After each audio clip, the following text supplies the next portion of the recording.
하나님께서 오늘 우리에게 주시는 말씀 사무엘상 19장입니다. 오늘은 18절부터 24절까지의 말씀 같이 나누도록 하겠습니다.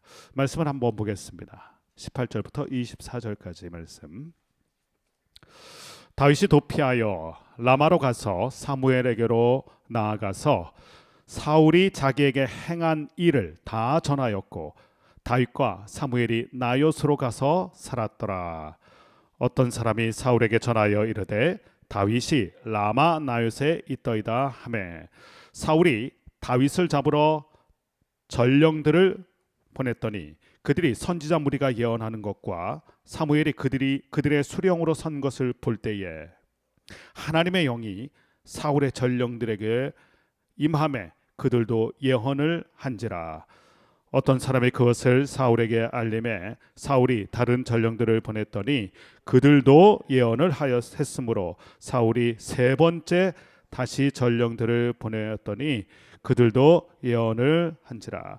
이에 사울도 라마로 가서 세구에 있는 큰 우물에 도착하여 물어 이르되 사무엘과 다윗이 어디 있느냐. 어떤 사람이 이르되 라마 나요스에 있나이다. 사울이 라마 나요스로 가니라. 하나님의 영이 그에게도 임하시니 그가 라마 나요스에 이르기까지 걸어가며 예언을 하였는데. 함께 읽겠습니다. 그가 또 그의 벗은 옷을 벗고 사무엘 앞에서 예언을 하며 하루 밤낮을 벗은 몸으로 누웠더라. 그러므로 속담에 이르기를 사울도 선지자 중에 있느냐 하니라. 아멘. 사무엘상 18장 19장으로 넘어오면서 우리는 좀 당황하게 됩니다. 다윗이 위기의 남자가 되었기 때문입니다. 생각해보면 잘못한 것이 없습니다. 다윗은 용감했고 신실했고 또 충성스러웠는데 당황스럽게도 그런 다윗이 위기 속으로 그리고 그의 인생이 경랑 속으로 빠지게 되는 것을 봅니다. 어떻게 신실한 사람이 이렇게 위기 속에 있게 될까? 우리가 참 당황스럽게 되는 그러한 장면인데 그 당황스럽게 만든 장본인은 바로 사울 왕입니다. 사울 왕이 다윗을 시기 질투하면서 다윗을 몰아세우기 시작하더니만 다윗을 죽이려는 악한 계략 꾀를 세우게 됩니다. 실제로 그는 창을 2번이나 던져서 다윗을 죽이려고 했었고 또 그게 통하지 않으니까 일부러 전장에 내보내서 전사하도록 계략을 꾸미기도 하였고 그마저 통하지 않으니까 이번에는 자객을 보내서 다윗의 집으로 자객을 보내서 다윗을 죽이려는 악한 계략까지 세우게 되었습니다. 이 사울 왕의 마음을 한번 보십시오. 시기 질투하며 또 죽이려고 하는 이 악한 마음. 이게 다 어디서부터 시작된 것입니까? 성경은 그것을 사울이 하나님을 떠났고 사울 왕이 악한 영에 사로잡히게 된 것을 보여줍니다. 예수님께서 말씀하셨습니다. 마귀의 마음은 죽이고 멸망시키려는 것이다. 악한 영에 사로잡히니까 사울 왕도 똑같이 됩니다. 결국 중요한 건 우리가 무엇에 사로잡히느냐입니다. 하나님의 영에 사로잡히면 살리고자 하는 사람이 됩니다. 그러나 악한 영에 사로잡히면 어떻게 됩니까? 죽이고 멸망시키는 일, 악한 영의 허수아비가 되는 일, 그것이 안타까운 사울 왕의 모습입니다. 사울 왕의 문제를 정리해 보면 2가지인 것을 우리가 알게 됩니다. 먼저는 다윗에 대한 마음인데 이 모든 게 다윗 때문이다. 사실 사울 왕은 다윗 덕을 많이 본 사람입니다. 다윗 덕분에라고 얘기해야 되는데 사울이 다윗 때문에 이런 마음을 갖게 됩니다. 사울 왕이 여기까지 온 것은 다 다윗 덕분입니다. 그런데 다윗 때문이라고 생각하니까 자신이 피해자 코스프레를 하게 되는 것이고 그러다 보니 시기 질투의 노예가 되어서 다윗을 죽이려고 하는 마음까지 갖게 된 것입니다. 두 번째는 그가 악한 영의 지배를 받기 때문입니다. 우리가 왜 날마다 성령 충만을 위해서 기도해야 됩니까? 성령 충만해야 주님의 마음으로 누군가를 위할 수 있고 누군가를 살릴 수 있기 때문입니다. 그러나 악한 영에 사로잡히면 누군가를 위하는 사람이 아니라 누군가를 위협하는 사람이 되게 되는 것입니다. 그래서 우리가 날마다 성령 충만해야 될 이유가 있는 것입니다. 오늘 말씀 보면 견디다 못한 다윗이 드디어 떠나게 됩니다. 피하게 됩니다. 도망가게 됩니다. 사울의 위협으로부터 도망치는, 그래서 그의 인생이 드디어 광야로 접어드는 안타까운 장면이 나오는데 18절 말씀 보면 다윗이 도피하여 라마로 갔다. 생각해 보면 다윗이 갈 만한 곳은 첫 번째 자기 고향입니다. 베들레헴으로 피하는 것. 두 번째 피할 수 있다면 저 멀리 떠나는 것입니다. 마치 야곱이 에서를 피해서 저 멀리 삼촌 라반의 집으로 간 것처럼 다윗도 저 멀리 피하여 갈 수 있었는데 라마로 피했다. 라마는 사울왕이 있었던 기브아에서 그리 멀지 않은 곳에 있습니다. 불과 3km, 4km 멀지 않은 곳인데 라마로 갔다. 왜 다윗은 라마로 도피했을까? 오늘 말씀 보니까 이유가 있습니다. 거기에 사무엘 선지자가 머물고 있었기 때문입니다. 대부분 피할 때는 가까운 사람, 힘 있는 사람에게 갑니다. 그리고 되도록 멀리 도망가기도 합니다. 그런데 다윗은 어떻게 합니까? 위급할 때, 그가 몸을 숨겨야 될 때 하나님께로 가까이 갑니다. 사무엘 선지자에게 갔다는 것은 다윗이 사무엘을 의지한 게 아니라 사무엘 선지자를 통하여서 하나님을 붙들기 위해서, 즉 사무엘 선지자를 찾았다는 것은 하나님을 찾았다는 것입니다. 다윗은 위기 때마다 찾았던 게 있어요. 그게 하나님입니다. 시편 말씀 보면 시편 16편 1절에 이런 고백을 합니다. 하나님이여 나를 지켜주소서. 내가 죽게 피하나이다. 새끼 병아리들이 위급할 때는 어미 닭의 품속으로 파고듭니다. 그런 것처럼 성도와 교회는 힘들고 어려운 때에 주님의 품으로 파고들어야 됩니다. 그때 더 기도의 자리에 머물러야 됩니다. 더 그때 예배의 자리로 들어가야 됩니다. 사람에게 피할 것이 아니라 하나님께 피해야 됩니다. 오늘 다윗이 그 모습을 보여주죠. 라마로 간 것, 거기에 사무엘이 있었던 것이고 사무엘을 통하여 하나님께 더 가까이 가기 위해서, 즉 하나님께 피하기 위해서 라마로 간 것입니다. 그때 사무엘이 나요스로 다윗과 함께 갑니다. 이것이 라마 나요시죠. 라마 나요. 나요스는 말 그대로 하면 목초지란 뜻입니다. 그런데 라마 나요 이렇게 붙여놓으면 이게 중요한 게 사무엘 선지자가 만든 선지자 학교이기 때문에 그렇습니다. 사무엘이 은퇴한 후에 했던 게 있습니다. 이 라마 나요스에서 영적인 후배들을 양성했던 선지자 학교가 바로 이 라마 나요스입니다. 그러니까 피신해 온 다윗과 함께 어떻게 한 것입니까?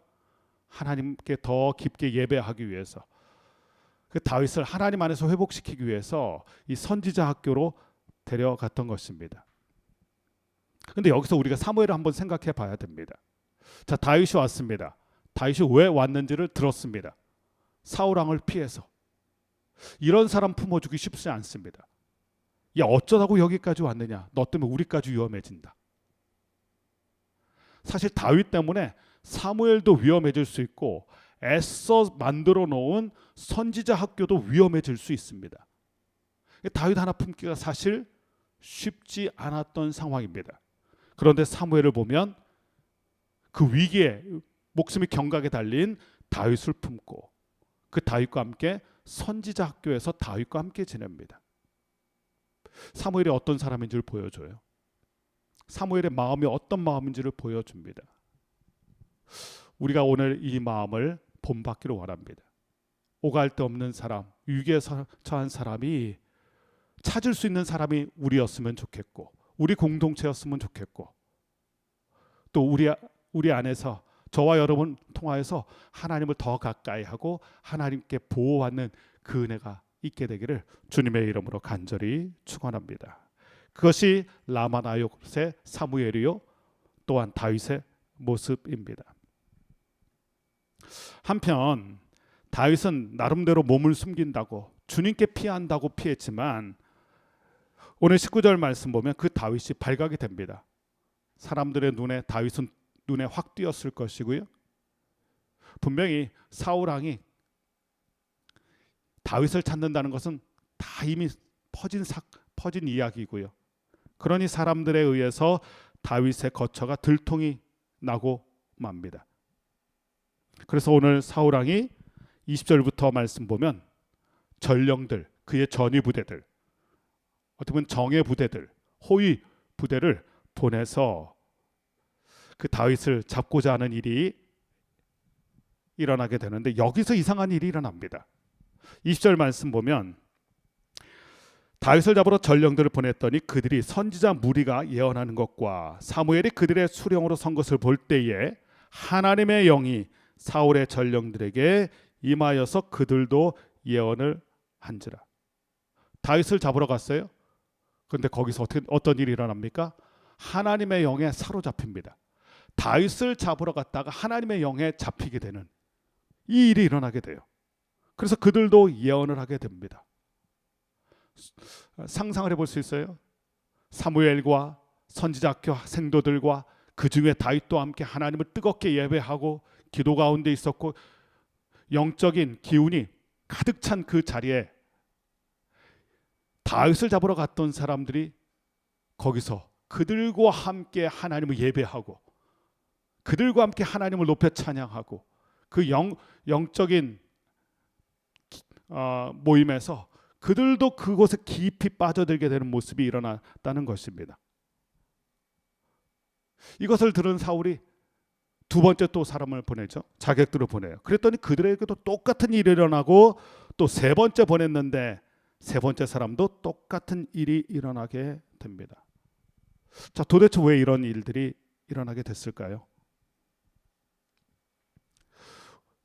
말씀 그대로 하나님의 영이 하나님의 사람을 보호하는 장면이 나온 것입니다. 예수께서 말씀하시길 하나님이 허락하시지 않는다면 공중의 새 한 마리도 거저 떨어지는 법이 없다. 우리가 자주 이야기하죠. 사명자는 죽지 않는다. 비전의 사람은 죽지 않는다. 그 하나님의 뜻을 이루기까지 하나님이 보호하시고요. 하나님이 지켜주세요.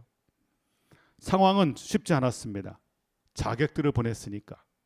그런데 하나님의 영이 그들을 사로잡아서 다윗을 보호하는 장면.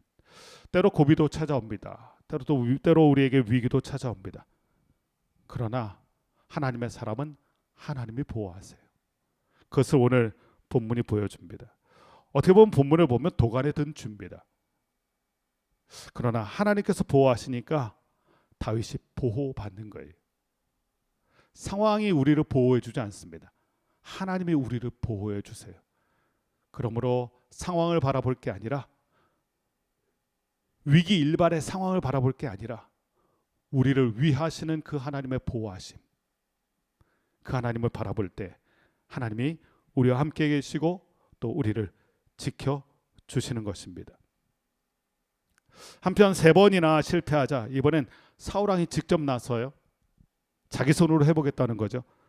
그래서 22절 말씀 보면 사울이 라마나요스로 사무엘과 다윗이 어디 있느냐. 그러니까 사울왕의 마음은 다윗도 죽이고 싶고 다윗을 보호하는 사무엘도 죽이고 싶고 이 사울왕의 악한 마음이 계속해서 증폭해가는 것으로 성경이 보여줘요. 그렇게 해서 라마나요스에 도착하게 됩니다. 근데 이 라마나요스 우리가 예전에 본 적이 있죠. 사울의 옛 추억을 우리가 되돌아보면 그가 나귀를 찾으러 잃어버린 나귀를 찾으러 갔을 때 찾지 못합니다.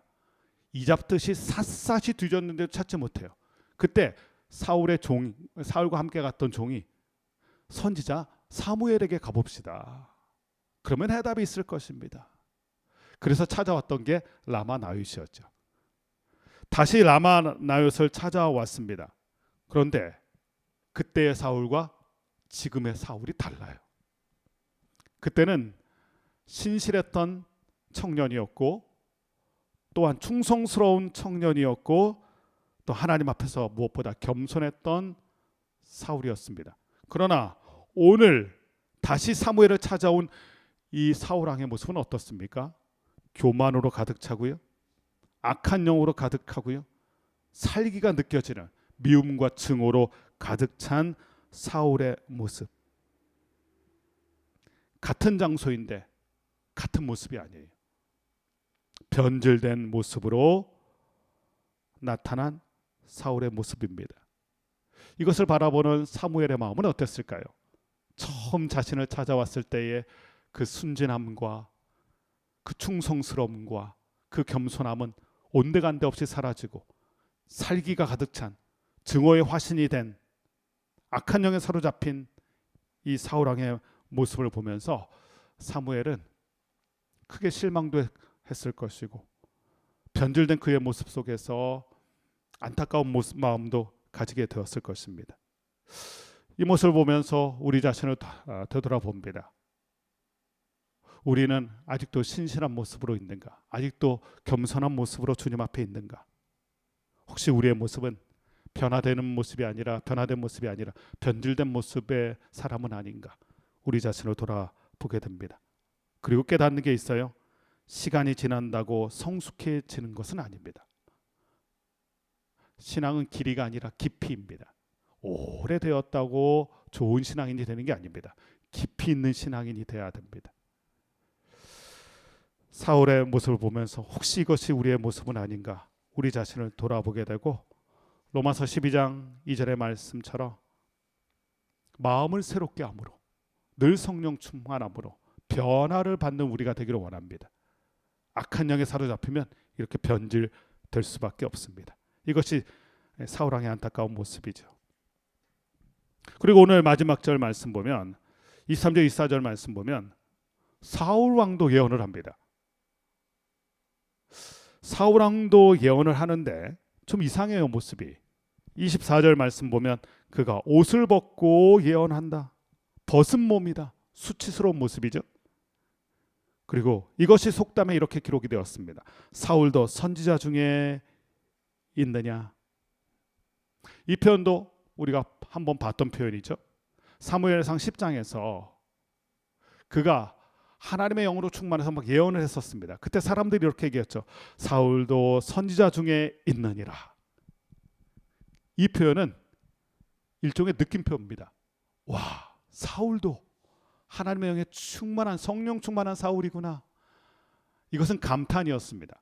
그러나 오늘 보여주는 사울도 선지자 중에 있느냐? 이건 느낌이 달라요.